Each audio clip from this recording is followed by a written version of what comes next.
Friends, यदि आप C TET की तैयारी कर रहे हैं तो ये 20 सवाल आपके सिलेक्शन का लेवल बता देंगे। फ्रेंड्स, क्वेश्चंस को थोड़ा सा ट्रिकी रखा है तो इसलिए आप थोड़ा सा रुक करके जवाब दीजिए। चलिए प्रारंभ करते हैं। भारत में सब्सिडियरी अलायंस की नीति किसने प्रारंभ की थी? A Lord Cornwallis, B Lord Wellesley, C Lord Dalhousie, D Lord Bentinck. Option number B सही है, लॉर्ड वेलेजरी। सब्सिडियरी अलायंस के तहत भारतीय रियासतों को अंग्रेजी सेना रखना अनिवार्य होता था।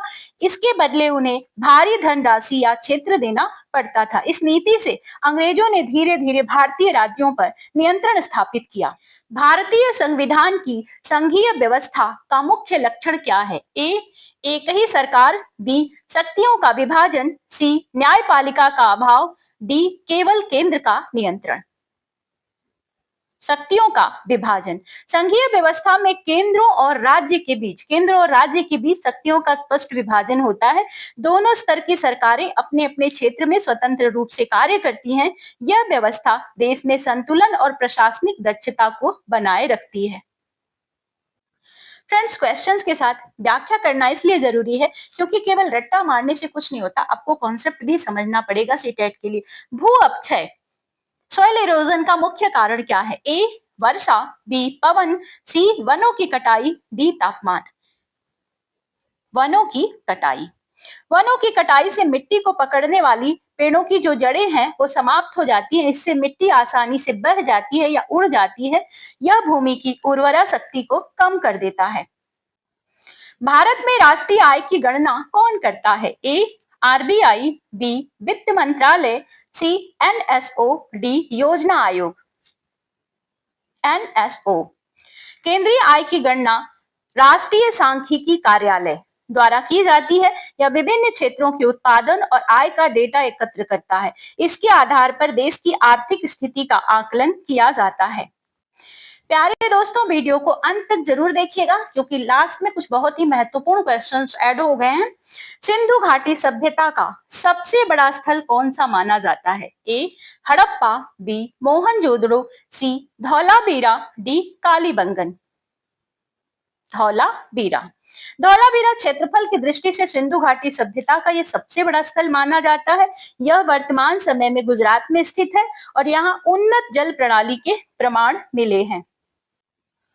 हरित क्रांति का मुख्य उद्देश्य क्या था? ए उद्योग बढ़ाना, बी खाद्यान्न उत्पादन बढ़ाना, सी निर्यात बढ़ाना, डी रोजगार बढ़ाना। हरित क्रांति का जो मुख्य उद्देश्य था दोस्तों, कृषि उत्पादन विशेषकर गेहूं और चावल का उत्पादन बढ़ाना था। इसमें उन्नत बीज, सिंचाई और उर्वरकों का उपयोग किया गया। इससे भारत खाद्यान्न उत्पादन के मामले में आत्मनिर्भर बन गया। अशोक के शिलालेख मुख्यतः किस लिपि में लिखे गए थे? ए संस्कृत, बी ब्राह्मी, सी देवनागरी, डी फारसी। अशोक के अधिकांश शिलालेख ब्राह्मी लिपि में लिखे गए थे। इनमें धम्म, नैतिक जीवन के संदेश दिए गए हैं। ये शिलालेख प्राचीन भारतीय इतिहास का महत्वपूर्ण स्रोत हैं। ब्राह्मी लिपि। दोस्तों, इसी तरह की प्रैक्टिस करते रहिए, आप जरूर सफल होंगे। मानव शरीर में कितने कक्ष होते हैं? ए 2, बी 3, सी 4, डी 5। मानव हृदय में 4 कक्ष होते हैं, 2 अलिंद और 2 निलय। ये रक्त को शुद्ध और अशुद्ध प्रवाह को अलग अलग रखते हैं। इससे शरीर में ऑक्सीजन युक्त रक्त का संचार होता है। किसान क्रेडिट कार्ड केसीसी योजना का उद्देश्य क्या है? ए शिक्षा देना, बी सस्ता ऋण देना, सी बीमा देना, डी रोजगार देना। केसीसी दोस्तों ये किसानों को आसान और सस्ता ऋण उपलब्ध कराती है। इससे खेती से संबंधित खर्च को पूरा कर सकते हैं। यह योजना कृषि उत्पादन को बढ़ाने में मदद करती है। भूकंप मापने के लिए किस यंत्र का उपयोग किया जाता है? A barometer, B thermometer, C seismograph, D hygrometer. Seismograph. Seismograph भूकंप की तीव्रता और कंपन को मापने वाला यंत्र है और यह पृथ्वी के भीतर होने वाली हलचल को रिकॉर्ड करता है। इसके माध्यम से भूकंप की शक्ति का अनुमान लगाया जाता है। फ्रेंड्स, अगर आप तक आपने टेस्ट को में भाग लिया है तो कमेंट बॉक्स में मुझे अभी बताइए कि अब तक 10 में से अब तक कितने क्वेश्चंस को आपने सही किया है। चलिए आगे का क्वेश्चन 11वां देखते हैं।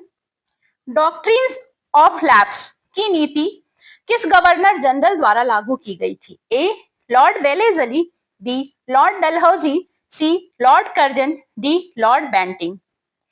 लैप्स की जो नीति है इसके तहत बिना उत्तराधिकारी वाले जो राज्य थे, अंग्रेजों ने इन राज्यों को अपने राज्य में मिला लिया। दत्तक पुत्र को इन्होंने उत्तराधिकारी नहीं माना था। इस नीति से कई भारतीय रियासतें अंग्रेजों के अधीन आ गईं।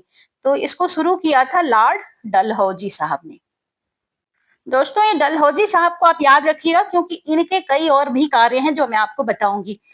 भारतीय संविधान की समवर्ती सूची में कौन कानून बना सकता है? ए केवल केंद्र, बी केवल राज्य, सी केंद्र और राज्य दोनों, डी कोई नहीं।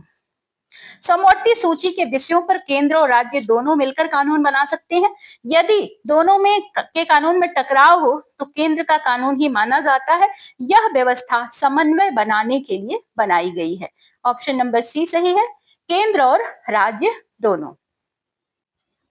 ओजोन परत का मुख्य कार्य क्या है? ए वर्षा कराना, बी तापमान बढ़ाना, सी पराबैंगनी किरणों से रक्षा करना, डी वायु शुद्ध करना। ओजोन परत सूर्य से आने वाली हानिकारक पराबैंगनी किरणों को अवशोषित करती है। यह पृथ्वी पर जीवन की रक्षा करती है। इसके क्षय से त्वचा के रोग हो जाते हैं और पर्यावरण से संबंधित बहुत सारी समस्याएं बढ़ जाती हैं। भारत में सफेद क्रांति का संबंध किससे है? ए गेहूं, बी दूध, सी कपास, डी मछली। सफेद क्रांति का संबंध दुग्ध उत्पादन से है। इसका उद्देश्य दूध उत्पादन और वितरण को बढ़ाना था। इससे भारत जो था ये विश्व के प्रमुख दुग्ध उत्पादक देशों में शामिल हुआ। अल बरूनी भारत किसके साथ आया था? ए अकबर, बी महमूद गजनबी, सी बाबर, डी औरंगजेब। अल बरूनी एक प्रसिद्ध भारत फारसी का विद्वान था जो महमूद गजनबी के साथ भारत आया था। उसने भारतीय समाज, धर्म और संस्कृति का गहन अध्ययन किया और उसकी एक प्रसिद्ध पुस्तक है जिसका नाम बार बार पूछा जाता है, तहकीक ए हिंद, प्राचीन भारत के अध्ययन का महत्वपूर्ण स्रोत मानी जाती है। ऑप्शन नंबर बी सही है, महमूद गजनबी। ज्वार भाटा मुख्यतः किसके कारण उत्पन्न होते हैं? ए सूर्य, बी चंद्रमा, सी पृथ्वी, डी वायु। चंद्रमा। ज्वार भाटा मुख्यतः चंद्रमा के गुरुत्वाकर्षण बल के कारण उत्पन्न होते हैं। सूर्य का भी प्रभाव होता है लेकिन चंद्रमा का प्रभाव अधिक होता है। यह समुद्र के जल स्तर को नियमित रूप से ऊपर नीचे करता है। बजट शब्द का संबंध किससे है? ए शिक्षा, बी आय व्यय का विवरण, सी न्याय व्यवस्था, डी व्यापार। आय व्यय का विवरण। बजट सरकार की आय और व्यय का वार्षिक विवरण होता है। यह बताता है कि सरकार किन स्रोतों से आय प्राप्त करेगी और कहां खर्च करेगी। यह आर्थिक योजना और विकास के लिए महत्वपूर्ण स्रोत होता है। रक्त का लाल रंग किस तत्व के कारण होता है? A oxygen, B haemoglobin, C platelets, D plasma. रक्त का लाल रंग हीमोग्लोबिन नामक प्रोटीन के कारण होता है। इसमें आयरन होता है जो ऑक्सीजन के साथ मिलकर लाल रंग देता है। यह शरीर में ऑक्सीजन के परिवहन में महत्वपूर्ण भूमिका निभाता है। मानसून शब्द किस भाषा से लिया गया है? बहुत ही महत्वपूर्ण क्वेश्चन है फ्रेंड्स, इसको ध्यान रखिएगा।